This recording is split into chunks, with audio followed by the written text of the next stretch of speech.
Friends, आज हम junior high school भर्ती का प्रधानाध्यापक एवं सहायक प्रधानाध्यापक का प्रैक्टिस सेट नंबर 6 सॉल्व करने जा रहे हैं। आइए देखते हैं। बॉक्साइट एस्क है, ऑप्शन है लोहे का, एल्युमिनियम का, तांबे का या सोने का। तो इसका करेक्ट आंसर हो जाएगा ऑप्शन नंबर बी। बॉक्साइट किसका एस्क होता है? एल्युमिनियम का। फिर आगे देखते हैं, निम्न में से कौन सा जल जनित रोग है? चेचक, मलेरिया, हैजा या तपेदिक। तो इसका करेक्ट आंसर हो जाएगा ऑप्शन नंबर सी, हैजा। जल जनित रोग कौन सा है? हैजा। ये दूषित भोजन और दूषित पानी के माध्यम से ये जो है होता है, और इसके जो जीवाणु का नाम है वो क्या है? Vibrio cholerae. आगे देखते हैं, निम्न में से कौन सा तना है? शलजम, अदरक, गाजर, शकरकंद। तो इसका करेक्ट आंसर हो जाएगा ऑप्शन नंबर बी। कौन सा तना है? तो अदरक क्या है? तना है। और सभी ये जड़ें हैं। कुनैन सिनक्यूना पादप के किस भाग में प्राकृतिक रूप से पाई जाती है? ऑप्शन है जड़, फल, बीज या छाल।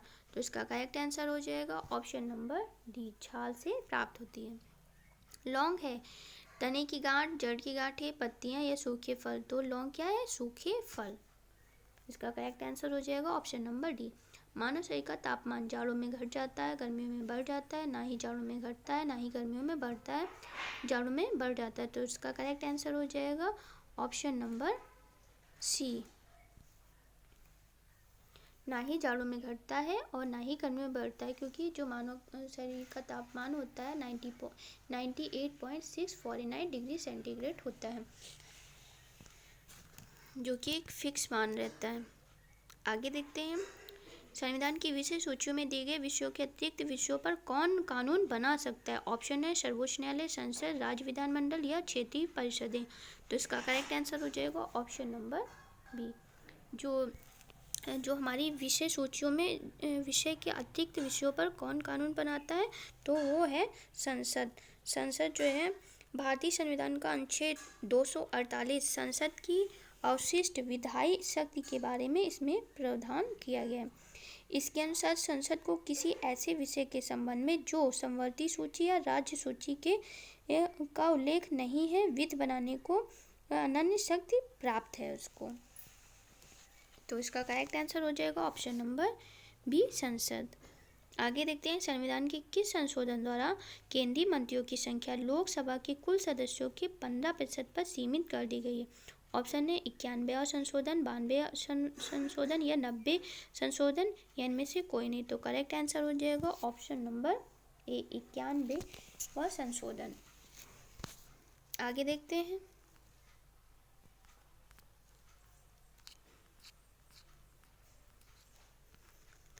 भारत में मत देने का अधिकार निम्न अधिकारों में से कौन सा है? ऑप्शन है सामाजिक अधिकार, नैतिक अधिकार, प्राकृतिक अधिकार या वैधानिक अधिकार।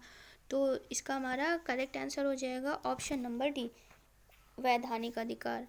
यानी कि जो भारत में मत देने का अधिकार है वो कैसा अधिकार है? वैधानिक अधिकार है।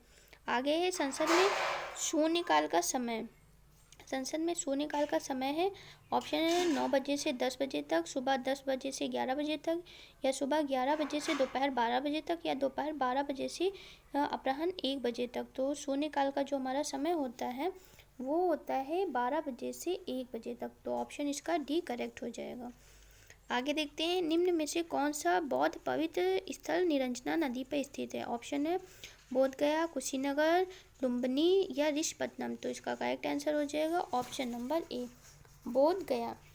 जो बौद्ध पवित्र स्थल निरंजना नदी पर स्थित है वो कौन सा है? बोध गया। आगे देखते हैं, निम्न में से किसे भारत का प्रथम लोकपाल बनाया गया? ऑप्शन है पिनाकी चंद्र घोष, संजय मिश्रा, अतुल माहेश्वरी या अरविंद बोबड़े। तो हमें पता है फिलहाल जो है हमारे प्रथम जो लोकपाल बनाए गए थे तो वो कौन थे? पिनाकी चंद्र घोष। तो इसका करेक्ट आंसर हो जाएगा ऑप्शन नंबर ए। आगे देखते हैं, स्वतंत्र भारत के प्रथम शिक्षा मंत्री कौन थे? आसफ अली, बलदेव सिंह, अबुल कलाम आज़ाद या जान मथाई। तो अबुल कलाम आज़ाद हमारे ये प्रथम शिक्षा मंत्री थे। तो इसका करेक्ट आंसर हो जाएगा ऑप्शन नंबर सी। और ये जो जान मथाई हैं ये हमारे रेल मंत्री थे, पहले प्रथम रेल मंत्री, और बलदेव सिंह ये हमारे रक्षा मंत्री थे। आगे देखते हैं, निम्न निम्न आंदोलनों में से गांधी जी किस आंदोलन से जुड़े नहीं थे? तो इसके ऑप्शन है चंपारण आंदोलन, नमक आंदोलन, भारत छोड़ो आंदोलन या स्वदेशी आंदोलन। तो इसका करेक्ट आंसर हो जाएगा ऑप्शन नंबर डी। और सभी ये गांधी जी द्वारा आंदोलन चलाए गए थे, जैसे चंपारण है, नमक आंदोलन है, भारत छोड़ो आंदोलन, ये सभी इनसे संबंधित हैं, जबकि स्वदेशी आंदोलन इनसे संबंधित नहीं है। गांधी जी स्वदेशी आंदोलन 1900 ये जो स्वदेशी आंदोलन 1905 है इससे जुड़े नहीं थे, क्योंकि यह आंदोलन बंगाल विभाजन के विरोध में चलाया गया था और 9 जुलाई 1905 ईस्वी को बंगाल विभाजन के निर्णय की घोषणा की गई थी, जिसके परिणाम स्वरूप 7 अगस्त 1905 ईस्वी को कलकत्ता की टाउन हॉल में स्वदेशी आंदोलन की घोषणा तथा बहिष्कार का प्रस्ताव पास किया गया था। जबकि जो चंपारण आंदोलन है ये 1917 में गांधी जी द्वारा चलाया गया था और नमक आंदोलन ये हमारा 1930 में जो है चलाया गया था और भारत छोड़ो आंदोलन 1942 का है। तो ये सभी हमारे आंदोलन गांधी जी से संबंधित हैं, जबकि स्वदेशी आंदोलन संबंधित नहीं है। आगे देखते हैं, निम्न में से कौन सा गरम दल के नेता नहीं है? तो ये हमारे इसमें ऑप्शन है लाला लाजपत राय, बिपिन चंद्र पाल, राजेंद्र प्रसाद या बाल गंगाधर तिलक। तो इसका करेक्ट आंसर हो जाएगा ऑप्शन नंबर सी, राजेंद्र प्रसाद गरम दल से संबंधित नहीं है, जबकि लाला लाजपत राय, बिपिन चंद्र पाल, बाल गंगाधर तिलक ये सभी हमारे गरम दल नेता हैं। आगे देखते हैं, अंतर्राष्ट्रीय सौर संगठन का सचिवालय कहाँ स्थापित किया गया? ऑप्शन है भारत, ब्रिटेन, फ्रांस या जर्मनी। तो इसका करेक्ट आंसर हो जाएगा ऑप्शन नंबर ए, भारत में। अंतर्राष्ट्रीय जो सौर संगठन है इसका सचिवालय कहाँ है? तो भारत में है। आगे देखते हैं, सुमेलित नहीं है इसमें पूछा है, निम्न में से कौन सा योग सुमेलित नहीं है? कर्पूर मंजरी, हर्ष, मालविका मित्रम, कालिदास, मुद्राराज, विशाखदत्त, सौंदर्यनंदन, अश्वघोष। तो इसमें मालविका मित्रम कालिदास की है, ये तो सही है। मुद्राराज विशाखदत्त ये भी सही है और सौंदर्यनंदन अश्वघोष की है, ये भी सही है। कर्पूर मंजरी ये राजशेखर की है, हर्ष की नहीं है, तो ये हमारा सुमेलित नहीं है। आगे देखते हैं, औरंगजेब की मृत्यु के समय मराठा नेतृत्व किसके हाथों में था? ऑप्शन है शंभूजी, राजाराम या जीजाबाई या ताराबाई। तो औरंगजेब की मृत्यु के समय जो मराठा का नेतृत्व था वो ताराबाई के हाथों में था। तो इसका करेक्ट आंसर हो जाएगा ऑप्शन नंबर डी। आगे देखते हैं, निम्न कॉलेजों में सर्वप्रथम किसकी स्थापना हुई थी? हिंदू कॉलेज कलकत्ता या दिल्ली कॉलेज या एक मिनट, दिल्ली कॉलेज या मेयो कॉलेज या मुस्लिम एंग्लो ओरिएंटल कॉलेज। तो उसका करेक्ट आंसर हो जाएगा ऑप्शन नंबर ए, यह हिंदू कॉलेज कलकत्ता।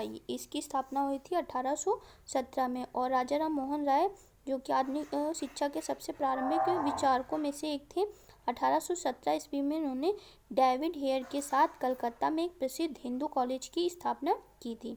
तो इसमें सबसे पहले जो स्थापना हुई थी तो 1817 में हिंदू कॉलेज जो कि कलकत्ता में, और जो मेयो कॉलेज की स्थापना हुई थी वो 1875 में हुई थी, और जो दिल्ली कॉलेज है इसकी 1824 में हुई थी, और जो मुस्लिम एंग्लो ओरिएंटल कॉलेज है इसकी स्थापना हुई थी 1875 में। तो इसमें सबसे पहले कौन सी हुई थी? तो हिंदू कॉलेज ये कलकत्ता में इसकी स्थापना हुई थी। आगे देखते हैं, इसमें कौन सा सुमेलित है पूछा है, झील और कहाँ अवस्थित है ये पूछ रहा है। तो लोनार हमारे यहाँ पे लिखा है मध्य प्रदेश, नक्की गुजरात, कोलेरू आंध्र प्रदेश, पुलिकट केरल। तो इसमें लोनार जो हमारी ये तो महाराष्ट्र में है, तो इसमें मध्य प्रदेश ये तो गलत हो गया। नक्की गुजरात में नहीं, ये राजस्थान में है, और कोलेरू जो है ये आंध्र प्रदेश में, ये सही है। तो इसका करेक्ट ऑप्शन हो जाएगा option number C, Kolleru Andhra Pradesh, और पुलिकट ये केरल में नहीं, ये आंध्र प्रदेश और तमिलनाडु की सीमा पे है, तो ये भी गलत हो जाएगा। आगे देखते हैं, अपने प्रदूषकों के कारण निम्न में से कौन सी नदी जैविक मरुस्थल कहलाती है? ऑप्शन है यमुना, पेरियार, दामोदर या महानदी। तो इसका करेक्ट आंसर हो जाएगा जैविक मरुस्थल के लिए जैविक मरुस्थल कहलाती है ये पूछा है, तो इसमें हमारा करेक्ट आंसर हो जाएगा ऑप्शन नंबर सी, दामोदर नदी। जो दामोदर नदी है ये झारखंड की खमार पाट से निकलकर हुगली में मिलती है। तो इसमें ये जैविक मरुस्थल कहलाती है, तो वो कौन सी है? दामोदर नदी है। और ये सबसे प्रदूषित नदी भी है, ये भी याद रखिएगा। आगे देखते हैं, भारत में अधिकांश प्राकृतिक गैस का उत्पादन निम्न में से कहाँ से किया जाता है? तो इसमें ऑप्शन है आंध्र प्रदेश तट से, गुजरात तट से, मुंबई हायर से या तमिलनाडु तट से। तो इसमें ये पूछा है प्राकृतिक गैस का उत्पादन कहाँ से किया जाता है, तो ये मुंबई हाई से किया जाता है। इसका करेक्ट आंसर हो जाएगा ऑप्शन नंबर सी। आगे देखते हैं, निम्न में से कौन सी दक्षिण भारत की सबसे ऊंची चोटी है? ऑप्शन है अनाईमोड़ी, डोडा बेटा, महेंद्रगिरी या धूपगढ़। तो इसमें करेक्ट आंसर हो जाएगा ऑप्शन नंबर ए। अनाईमोड़ी जो है ये दक्षिण भारत की सबसे ऊंची चोटी है, जबकि डोडा बेटा ये दूसरी सर्वोच्च चोटी है, और धूपगढ़ जो है ये सतपुड़ा पहाड़ी की सबसे ऊंची चोटी है, और महेंद्रगिरी जो है हमारी ये पूर्वी छोर की सबसे ऊंची चोटी है। आगे देखते हैं, निम्न में से किस एक को छोड़कर बाकी सभी देश की प्राकृतिक पूंजी में सम्मिलित किए जाते हैं? ऑप्शन है वन, जल, सड़कें या खनिज। तो इसमें हमारा करेक्ट आंसर हो जाएगा सड़कें। सड़कें ये इसमें नहीं सम्मिलित की जाती हैं। आगे देखते हैं, चिपको आंदोलन मूल रूप से किसके विरुद्ध था? ऑप्शन है जल प्रदूषण के, ध्वनि प्रदूषण के, वन कटाई के, सांस्कृतिक प्रदूषण के। तो इसका करेक्ट आंसर हो जाएगा ऑप्शन नंबर सी। चिपको आंदोलन किसके विरुद्ध था? तो ये किसके विरुद्ध था? वन कटाई के विरुद्ध था। और ये जो चंडी प्रसाद भट्ट और सुंदरलाल बहुगुणा थे, ये इस आंदोलन के सक्रिय कार्यकर्ता थे। आगे देखते हैं, इको मार्क उन भारतीय उत्पादों को दिया जाता है जो, ऑप्शन है शुद्ध एवं मिलावट रहित हो, प्रोटीन समृद्ध हो, पर्यावरण के प्रति मैत्रीपूर्ण हो या आर्थिक दृष्टि से व्यवहार हो। तो इसमें इको मार्क तो ये हमें दिया जाता है शुद्ध एवं मिलावट रहित हो, जो चीज़ें उसमें उत्पादों को दिया जाता है। तो ऑप्शन नंबर ए सही हो जाएगा इसका। आगे देखते हैं, भारत में धारणी विकास के दृष्टिकोण से विद्युत उत्पाद का सबसे अच्छा स्रोत कौन सा है? ऑप्शन है कोयला, खनिज तेल एवं गैस या जल विद्युत या परमाणु ऊर्जा। तो धारणी विकास के दृष्टिकोण से सबसे अच्छा क्या होगा? जल विद्युत हमारा ये सबसे अच्छा स्रोत हो जाएगा। आगे देखते हैं, धारणी विकास किसके उपयोग के संदर्भ में अंतरपीढ़ीगत संवेदनशीलता का विषय है? ऑप्शन है प्राकृतिक संसाधन, भौतिक संसाधन या औद्योगिक संसाधन या सामाजिक संसाधन। तो इसका करेक्ट आंसर हो जाएगा ऑप्शन नंबर ए, प्राकृतिक संसाधन। ये धारणी विकास किसके उपयोग से के संदर्भ में अंतरपीढ़ीगत है? तो ये प्राकृतिक संसाधन के। ये जो धारणी विकास, ये विकास की वह अवधारणा है जिसके तहत वर्तमान की जो आवश्यकताओं के साथ साथ भविष्य की आवश्यकताओं को भी ध्यान में रखा जाता है। धारणी विकास प्राकृतिक संसाधनों के संदर्भ में अंतरपीढ़ीगत संवेदनशीलता का विषय है। और जो ये धारणी विकास है, इसका मुख्य उद्देश्य पृथ्वी के प्राकृतिक संसाधनों का न्यायसंगत उपयोग, रक्षा, संरक्षण तथा उचित प्रबंधन करना है। तो इसका करेक्ट आंसर हो जाएगा ऑप्शन नंबर ए। आगे देखते हैं, भारत की जनगणना 2011 के अंतिम आंकड़ों के अनुसार निम्न में से कौन सा राज्य सर्वाधिक जनसंख्या वाला है? तो सबसे ज़्यादा जनसंख्या कहाँ की है? ऑप्शन है मध्य प्रदेश, आंध्र प्रदेश, उड़ीसा या उत्तर प्रदेश। तो इसका करेक्ट आंसर हो जाएगा ऑप्शन नंबर डी। सबसे ज़्यादा जनसंख्या हमारी यूपी में है। आगे अंतिम क्वेश्चन देख लेते हैं, वर्ष 2011 के अनुसार विश्व की जनसंख्या का कितने प्रतिशत भारत में रहता है? तो इसका ऑप्शन है 15, 17.5, 20 या 22.5। तो इसका करेक्ट आंसर हो जाएगा ऑप्शन नंबर बी, 17.5। विश्व की जनसंख्या का 17.5 भारत में निवास करता है। ओके फ्रेंड्स, आज हमने 30 तक क्वेश्चनों को सॉल्व किया है। आगे के हम क्वेश्चन अगले पार्ट में इसको सॉल्व करेंगे। तो आज के लिए बस इतना ही, फिर मिलते हैं आगे नेक्स्ट वीडियो में। तो तब तक के लिए धन्यवाद। और अगर